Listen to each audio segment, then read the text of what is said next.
Hello everybody, welcome. I'm David Guerra and this is the Walking Leader Minute. And today we're going to talk about how do you deal with disruption. What is disruption? Well, disruption is anything that causes a stoppage or an interruption or a change. And it's not expected, it's not anticipated, it's not part of what's going on. That ideally is what disruption is. However, there's going to be times when you know it's going to happen.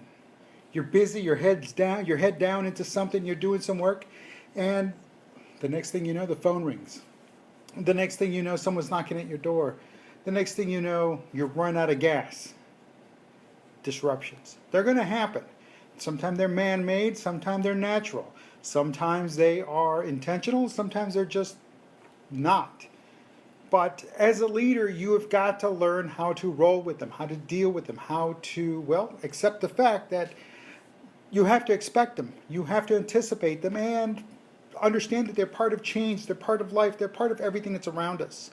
There is no, how do you say it? There is no denying it. It's going to happen. There's going to be disruption, and disruption comes in many levels and many forms.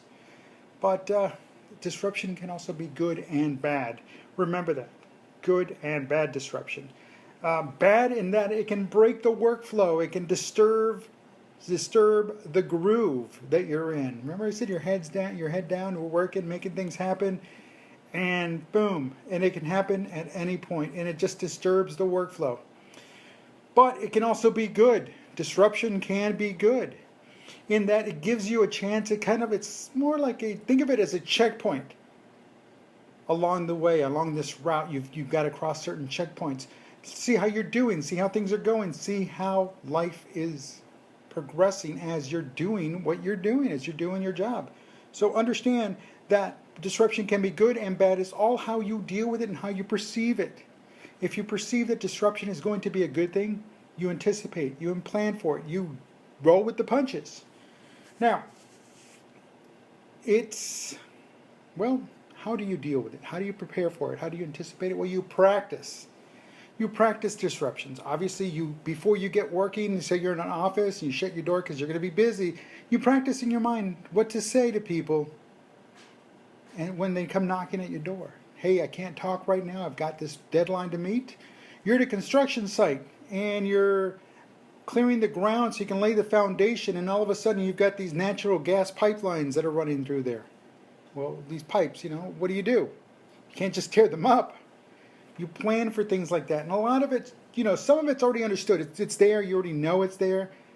But what happens when it's unexpected? Unexpected. In England, not so long ago, downtown London, England, they were excavating a site so they could put in a new building. And who did they end up finding? King Richard, an old British king.